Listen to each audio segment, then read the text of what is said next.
तो जब से युद्ध शुरू हुआ तब से ही परमाणु बम की चर्चा जोरों पर है। कभी पुतिन परमाणु धमाके की धमकी देते हैं तो कभी बाइडेन धमकी देने लगते हैं। इस बीच यूक्रेन में क्लस्टर बमों का जखीरा अब उतारा जा रहा है।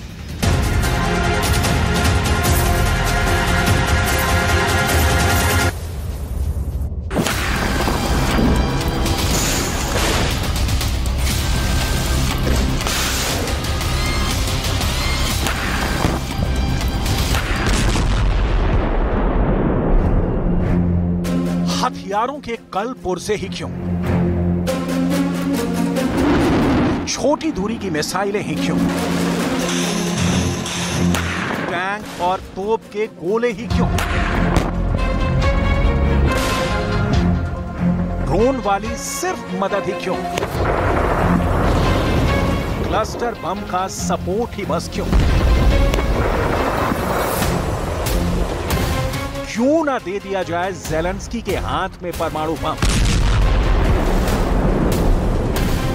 क्यों नहीं अमेरिका उतार देता यूक्रेन के आंगन में परमाणु बम?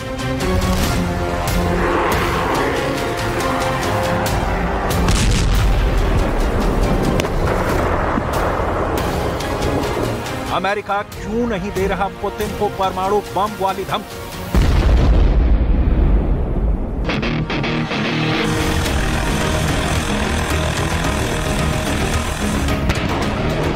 इन कारणों की डिटेल देखें। उसके पहले अमेरिका के जॉर्जिया से सांसद मार्जोरी टेलर ग्रीनी का परमाणु बम वाला विचार सुनना बहुत जरूरी है। टेलर यूक्रेन को महासंहारक एटम बम देने की पैरवी कर रही हैं। दलील दे रही हैं कि नाटो और अमेरिका यूक्रेन को एक से बढ़कर एक हथियार दे रहे हैं। 160 देशों में प्रतिबंधित क्लस्टर बम यूक्रेन में उतर रहा है, तो बाइडेन प्रशासन सीधा ज़ेलेंस्की के हाथ में परमाणु बम का बटन ही क्यों नहीं थमा देता? रिपब्लिकन पार्टी की नेता मार्जोरी टेलर ग्रीनी को सुनिए। The Biden administration says that they will not deliver cluster bombs to Ukraine with a dud rate higher than 2.35%. But again, the dud rate is known to be anywhere between 2% and as high as 40%, which means we do not know. Also, over 120 countries are party to the Convention on Cluster Munitions, banning the use, production, transfer, and stockpiling of these weapons, including most of the U.S.'s NATO allies, which is extremely important. And I would like to remind the House, Ukraine is not a NATO member nation.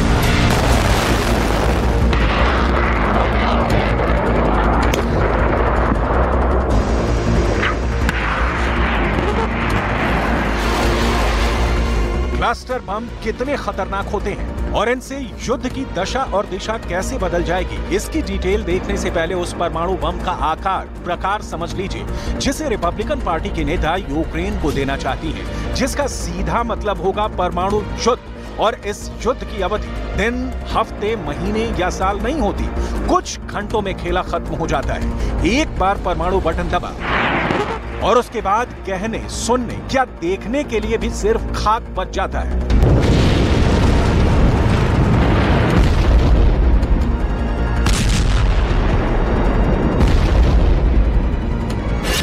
सवाल है, क्यों Zelensky को परमाणु बम दे दे Biden?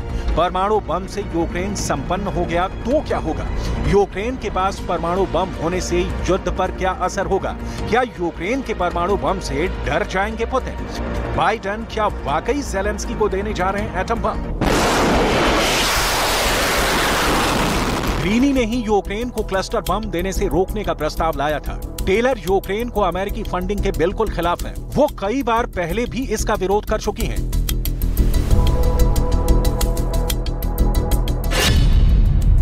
Republican party के भीतर Ukraine को funding रोकने के प्रस्ताव पर टेलर के पक्ष में 89 वोट पड़े, जबकि विरोध में 130 सांसदों ने वोट डाले।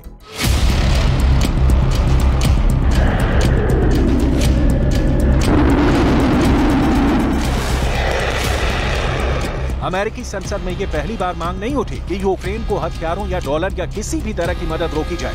टेलर तो यूक्रेन को इराक में फंसे अमेरिका से तुलना करती है। इराक युद्ध में अमेरिका को बहुत बड़ा नुकसान उठाना पड़ा था, लेकिन इसकी डिटेल आगे। अभी उस परमाणु बम की बात जिसे यूक्रेन को देने की आवाज अमेरिकी संसद में पहली बार गूंजी।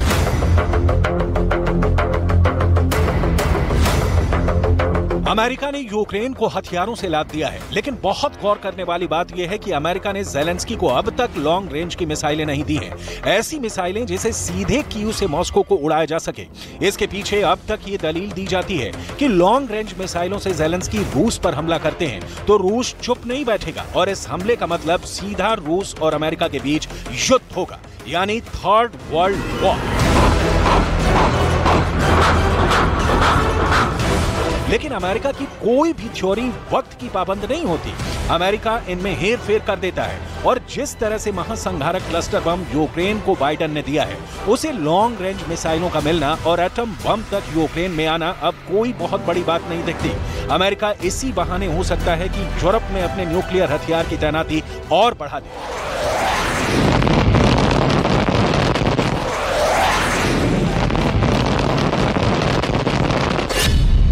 1958, 2000, 1962, 4000, 1970, 6000, 2022, 8000।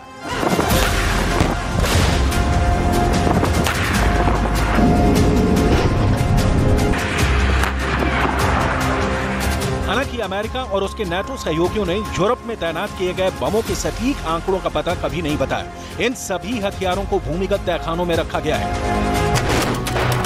कोई भी एक्शन लेने के लिए एक्शन लिंक यानी PAL कोड अमेरिकी हाथों में रहता है।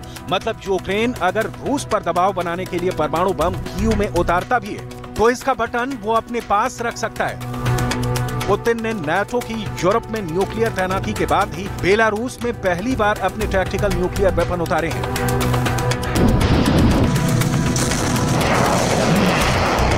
बेलारूस बिना परमाणु बम बनाए आज परमाणु शक्ति संपन्न देश बन गया है। नाटो और रूस के बीच बढ़ते संघर्ष के बीच अमेरिका को यह लग रहा है कि उसे रूस से पोलैंड में परमाणु चेतावनी मिल सकती है। अमेरिका को लगता है कि अगर चीजें उस रास्ते पर आगे बढ़ना जारी रहती हैं, तो अमेरिका पूरी तरह से परमाणु युद्ध के लिए तैयार रहे।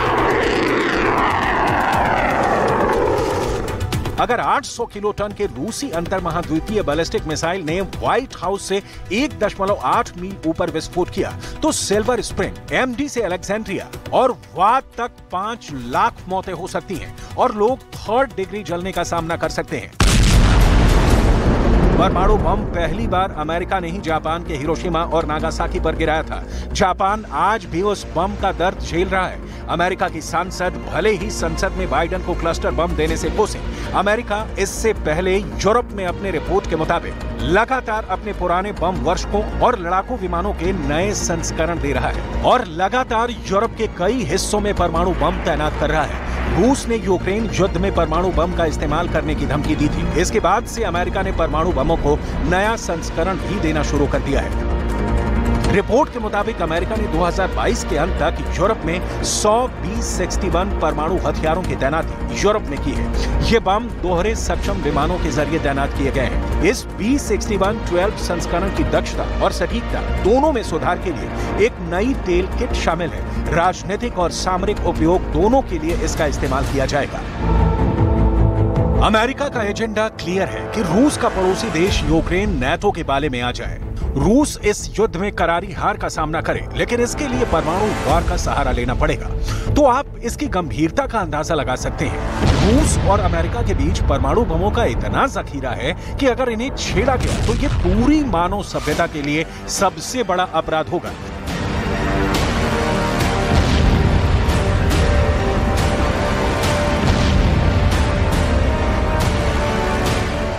संयुक्त राष्ट्र महासचिव एंटोनियो गुटेरेस ने कहा है कि परमाणु संघर्ष की संभावना, जो कभी अकल्पनीय थी, अब संभावना के दायरे में वापस आ गई है।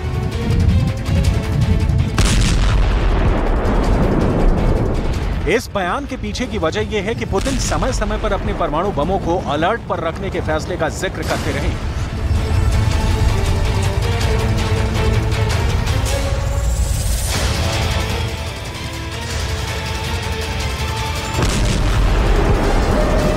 पुतिन के एक प्रवक्ता ने परमाणु हथियारों के इस्तेमाल से मना नहीं किया। उनका कहना था कि अगर क्रेमलिन पर रूस का कोई खतरा दिखा तो हम ऐसा जरूर करेंगे।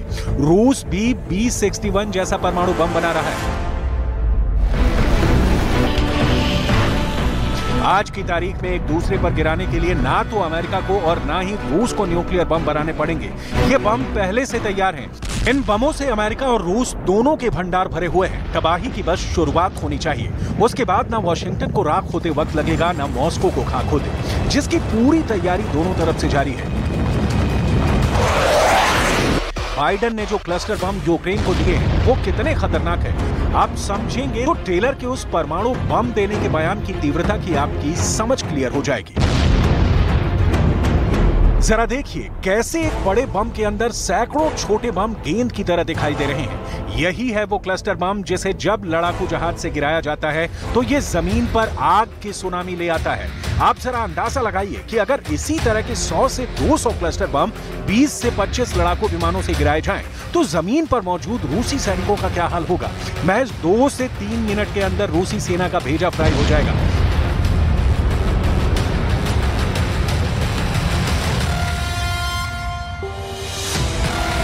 अमेरिका के दावों के मुताबिक इस तरह के क्लस्टर बम से रूस पहले ही यूक्रेन के अंदर सीमित हमले कर रहा है।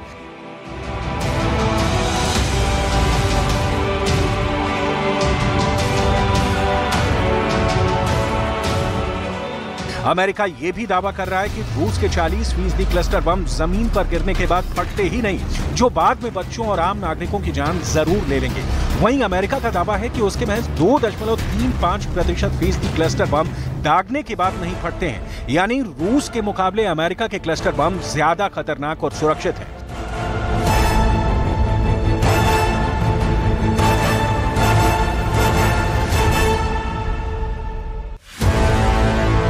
यही वजह है कि अमेरिका यूक्रेन को ऐसे क्लस्टर बम दे रहा है जो तोप से दागे जा सके, यानी तोप के गोले के अंदर सैकड़ों छोटे बम रखे जाएं, जो रूस की रक्षा पंक्ति को तबाह करके रख देंगे।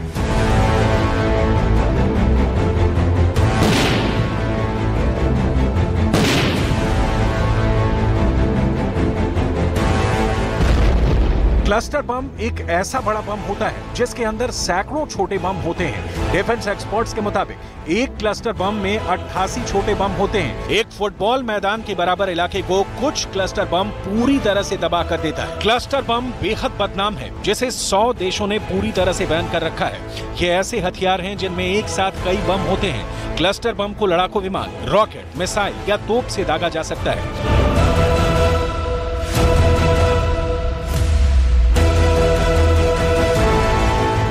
क्लस्टर बम चलेंगे तो तस्वीरें दुनिया के सामने आएंगी भी, लेकिन ये जो अमेरिका ने नया एटम राग छेड़ा है, सवाल इसका है कि क्या अमेरिका अपने परमाणु सिद्धांतों को बदलने जा रहा है? क्या यूक्रेन में उतरेगा परमाणु बम? क्या रूस यूक्रेन जंग का अंत एटम बम से होगा?